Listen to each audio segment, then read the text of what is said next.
नमस्ते। दिल्ली की press media का मैं सबसे पहले आपका बहुत बहुत स्वागत करता हूं। द फेस्टिवल ऑफ डेमोक्रेसी जो देश में चल रही है, उसी फेस्टिवल में सभी लोग पार्टिसिपेट हो रहे हैं। विकसित भारत का सपना साकार करने के लिए अब की बार 400 पार, फिर एक बार मोदी सरकार, ये तो अभी भारतीय जनता पार्टी का नारा नहीं, लोगों का नारा बन चुका है। जम्मू कश्मीर से कन्याकुमारी तक सभी लोग यानी विकसित भारत का सपना साकार करने के लिए मोदी जी के साथ हैं। मैं 3 दिन से दिल्ली में हूं, दिल्ली का प्रचार कार्य में जुड़ा हुआ हूं। मैं दिल्ली में लोगों को मिलता हूं, खास करके मेरे भाई और बहनें को जो दिल्ली में प्रचार दौरान मुझे मिलते हैं। उन्होंने मुझे एक ही सवाल पूछा कि 9 दिन से ये जो स्वाति मलिवाल केस में दिल्ली का सीएम अरविंद केजरीवाल कुछ भी क्यों नहीं बात कर रहे हैं, वो चुप क्यों बैठा है, किस कारण चुप बैठे हैं। उन्होंने कुछ तो इस बात पे क्लैरिफिकेशन देना चाहिए। मुझे लगता है कि इस तरह से जो स्वाति मलिवाल की केस में केजरीवाल जी की चुप बैठना वो खुद सब कुछ बता देता है। ये अभी आम आदमी पार्टी बची नहीं है। This is an anti Delhi anti women party हो गई है। It is anti Delhi anti women party बन गई है। जो उन्हीं की एक सांसद 20 साल से केजरीवाल की सहयोगी और मुख्यमंत्री के 120 करोड़ के शीश महल पर उनके उत्पीड़न होता है, उनके ऊपर एक अत्याचार होता है और खुद उस घर के मुखिया यानी वो तो गवर्नमेंट बंगलोज है और उसमें जो उत्पीड़न होना और उसके ऊपर जो सीएम कुछ न बोलना, वो कुछ भी बात न करना, ये तो बहुत ही बेशर्मी जैसी बात है। मुझे लगता है कि उन्हीं के जो संजय सिंह जब प्रेस कॉन्फ्रेंस लेते हैं और उस प्रेस कॉन्फ्रेंस में वहां पे जो सीएम हाउस में उत्पीड़न हुआ है उसके ऊपर यानी स्वाति मलिवाल के ऊपर वो एडमिट भी कर लेते हैं और इसी के ऊपर 3 दिन के बाद केजरीवाल इसके ऊपर कार्रवाई करेंगे, ये उनकी खुद की प्रेस कॉन्फ्रेंस है। और 3 दिन के बाद जब फिर विभव कुमार जो केजरीवाल के पहले पीए रह चुके थे, उनको खुद केजरीवाल अपने गाड़ी में लेके सीएम हाउस से लखनऊ लेके जाते हैं, ये क्या दर्शाता है। मुझे लगता है कि केजरीवाल खुद होके इस कॉम्प्रोमाइज करने के लिए स्वाति मलिवाल पर प्रेशर डाल रहे हैं और इसी तरह से उन्होंने सोनी मिश्रा जी के मामले में भी किया था।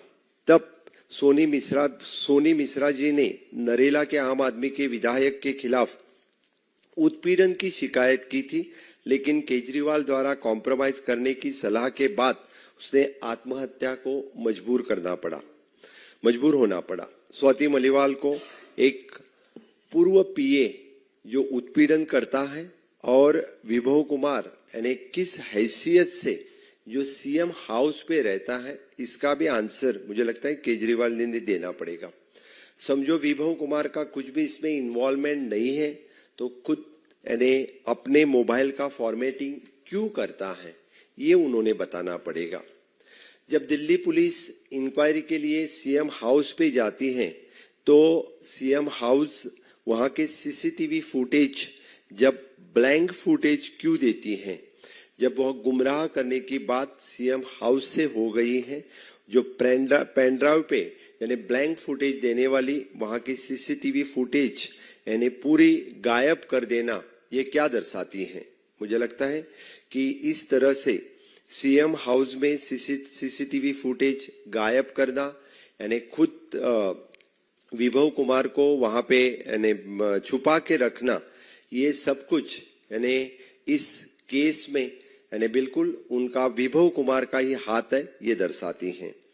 मुझे तो लगता है कि ये जो केजरीवाल इंडिया अगेंस्ट करप्शन की बात कर रहा था, आज जो खुद इंडिया अलायंस में है और इंडिया अलायंस की एक लीडर मैं लड़की हूं तो लड़ सकती हूं, ये जो बात कहती हैं, तो ये महिला सांसद के ऊपर इस तरह से उत्पीड़न होने के ऊपर एक ब्र शब्द भी न निकालती, वो क्यों, ये आंसर देना चाहिए। 13 मई को जो इंसिडेंस हुआ, इसके ऊपर जो बड़ी बड़ी बातें करती हैं, यहाँ से मुंबई जाके यानी सभा एड्रेस करती है, यहाँ पे प्रेस कॉन्फ्रेंस एड्रेस करता है, यहाँ पे रोड शो में जो जाते हैं, तो केजरीवाल इसके ऊपर एक टिप्पणी क्यों नहीं कर रहा है कि स्वाति मलिवाल के केस में क्या हुआ, ये लोगों को क्यों नहीं बता रहा है। खुद दिल्ली की महिला भगिनी पूछ रही है, मुझे पूछा तो उन्होंने आंसर, कम से कम तो मुझे लगता है कि दिल्ली सीएम ने इसके ऊपर आंसर देना जरूरी है। वो जो खुद चुप बैठे हैं, वो वही यानी विभव कुमार इस मामले में 100% इसकी इन्वॉल्वमेंट है। मैं बस इतना कहता हूं कि ये केस तो स्वाति मलिवाल ने फाइल की है। स्वाति मलिवाल आम आदमी पार्टी की सांसद रह चुकी है, उनकी 20 साल से वो सहयोगी रह चुकी हैं, और ये केस तो मुख्यमंत्री के निवास पे हुआ है और केस भी दर्ज स्वाति मलिवाल ने ही किया है। यहाँ पे भारतीय जनता पार्टी की कोई इन्वॉल्वमेंट नहीं है, लेकिन इसका क्लैरिफिकेशन आम आदमी पार्टी ने देनी चाहिए। जो आम आदमी पार्टी का मुख्यमंत्री केजरीवाल आज बेल पे बाहर हैं, उसकी कोर्ट की गारंटी है कि वो 2 तारीख को अंदर जाएगा। ये हमारी गारंटी नहीं है, ये कोर्ट की गारंटी है। 100% वो 2 तारीख को अंदर जाने वाले हैं। लोगों को फिर से एक बार गुमराह कर रहा है कि इंडिया अलायंस की गवर्नमेंट 4 तारीख को आने वाली है। कभी भी इंडिया अलायंस की गवर्नमेंट नहीं आएगी। मोदी जी फिर एक बार यानी 400 सीट के साथ जीत के आएंगे और एनडीए की सरकार बनेगी। इसीलिए जो शराब के घोटाले में जिनके 2 मिनिस्टर्स अभी भी अंदर हैं, शराब के घोटाले के पैसे उन्होंने गोवा हो या पंजाब, गुजरात इस जैसे राज्य में जिनका यूज किया, वही कि उन्हीं के ऊपर लोगों का विश्वास नहीं है। उन्हीं के बिल्कुल यानी उन्हीं की गारंटी कोई नहीं यानी गारंटी कर सकता है। इस देश में एक ही गारंटी है, वो मोदी जी की गारंटी है, और उसी मोदी जी की गारंटी के ऊपर भरोसा करके विकसित भारत 2047 का सपना साकार करने के लिए पूरे देश भर के युवा, महिला और सभी लोग यानी जो विकसित भारत का सपना करने के लिए मोदी जी के साथ है। मेरा विनम्र निवेदन माननीय सुधांशु जी से है कि आपको संबोधित करें।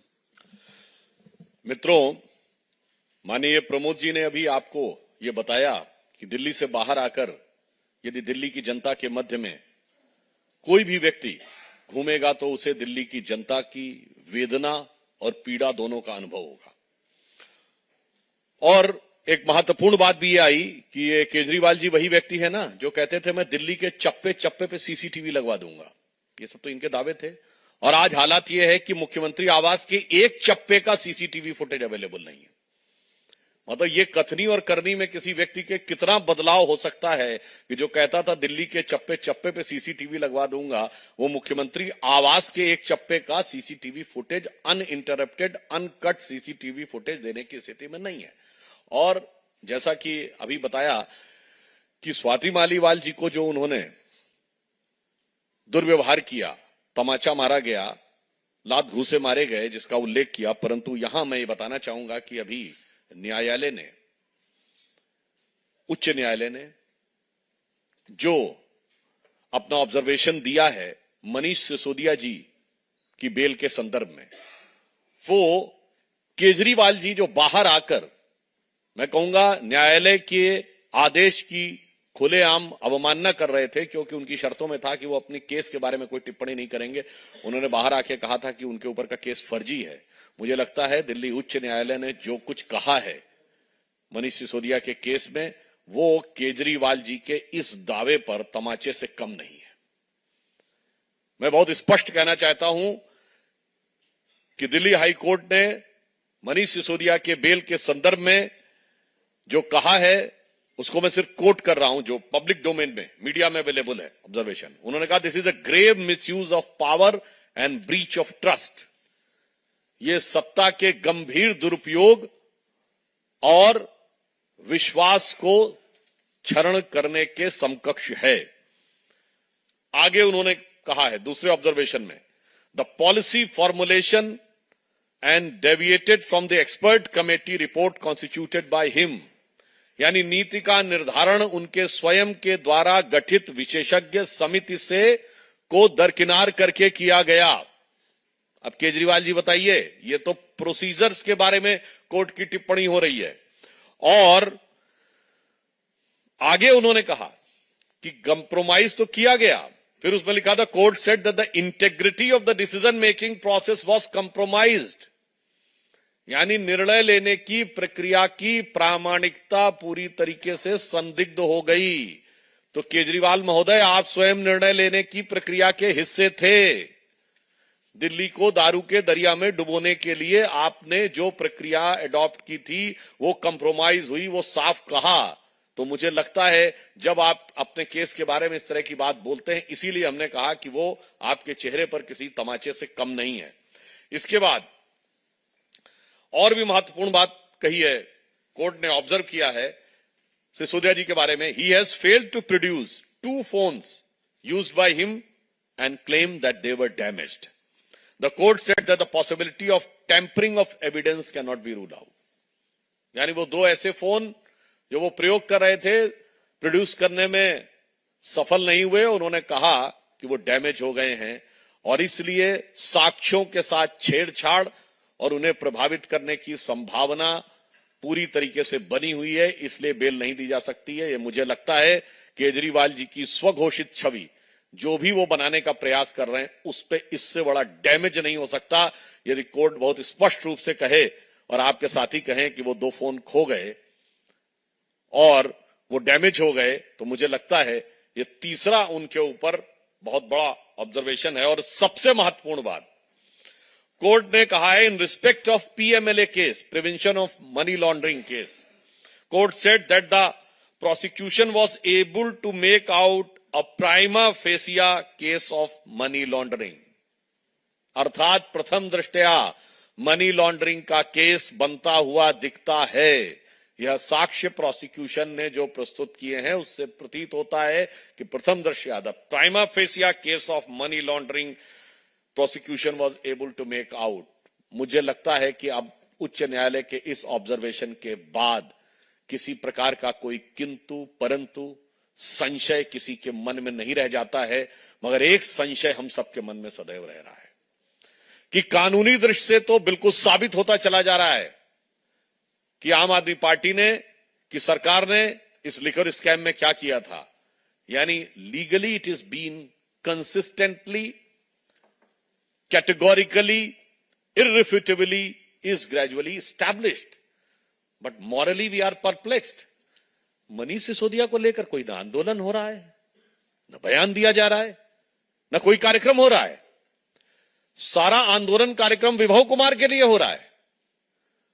तो लीगल क्वेश्चन का आंसर तो कोर्ट है, हम मॉरल और पॉलिटिकल क्वेश्चन का आंसर केजरीवाल जी से पूछना चाहते हैं कि आपके उप मुख्यमंत्री जो आपकी सरकार में नंबर 2 की हैसियत रखते थे, न उनके लिए चुनाव प्रचार में लाने के लिए मांग हुई है, न कोर्ट में किसी ने जाके अर्जी दायर की है कि केजरीवाल जी की तरह उन्हें भी प्रचार करना चाहिए, न कोई उनके लिए आप आंदोलन या बयान दे रहे हैं।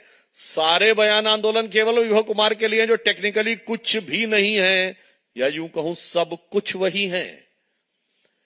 या यूं समझिए कि जिन बातों को टेम्परिंग ऑफ एविडेंस की संभावना कोर्ट कह रहा है, उस राज का असली राजदार कहीं वो तो नहीं है जिसके दिल के तार केजरीवाल जी से ज्यादा ही जुड़े हुए हों।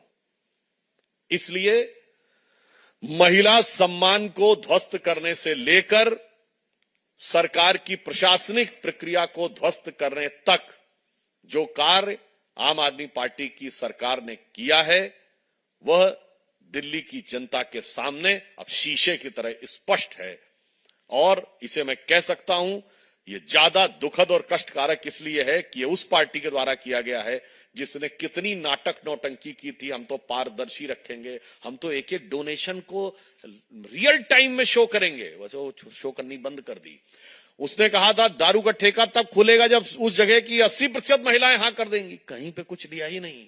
वो कहते थे right to reject, right to recall देंगे, वो तो किया ही नहीं। जो कहते थे अपना लोकपाल रखेंगे, वो टोपी ओपी तो फेंक दी और अपनी पार्टी में जो लोकपाल बनाया था उसको भी फेंक दिया। इसलिए इस दिल्ली की जनता के साथ जो छल हुआ है और देश की जनता के साथ जो भ्रम करने का प्रयास किया गया है, मुझे लगता है देश की जनता इसका समुचित और प्रभावी प्रत्युत्तर देगी।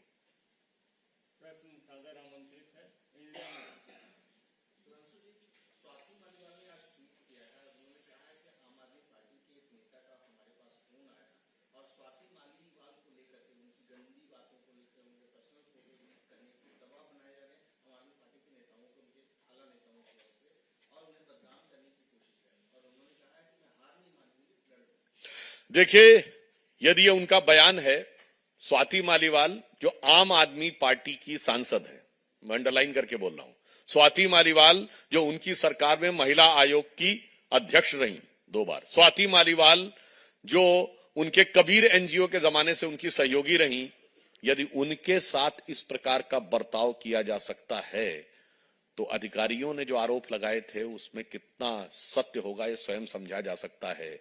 और जो लोग अपनी इतनी पुरानी साथी स्थापित महिला आयोग की अध्यक्षा और सांसद के लिए ये भाव रख सकते हैं तो वो जनता के प्रति कितना घटिया, निम्न स्तरीय हथकंडे अपना सकते हैं अपने राजनीतिक स्वार्थ की पूर्ति के लिए, उसे समझा जा सकता है। मतलब ऑन द लाइटर नोट में कहूं, एक सज्जन ने बताया तो उसे कह सकते हैं कि संस्कृत में कह सकते हैं कि यदा यदा ही महिला सांसद अपॉइंटमेंट याचती तदरि केजरीवालस्य सिद्धांतद्वयम् लात घूसा नाम कमर मध्य चटका नामुक भंजनम। तो भाई आप अपनी सांसद के साथ ये कर सकते हैं केवल अपने राजनीतिक स्वार्थ की पूर्ति के लिए। मैं गंभीर बात कह रहा हूं, तो अपनी राजनीतिक स्वार्थ की पूर्ति के लिए आप दिल्ली और देश की जनता के साथ क्या कर सकते हैं, सोचा जा सकता है। कमलेश भारत एक्सप्रेस।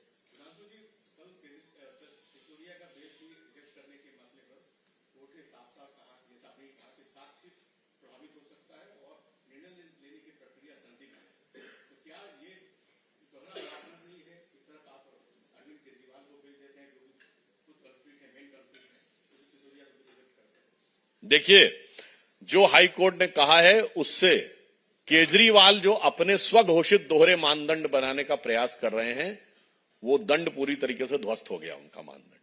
वो कहते थे कि केस फर्जी है और हाई कोर्ट के ऑब्जर्वेशन में बाकायदा बिंदुवार लिखा हुआ है।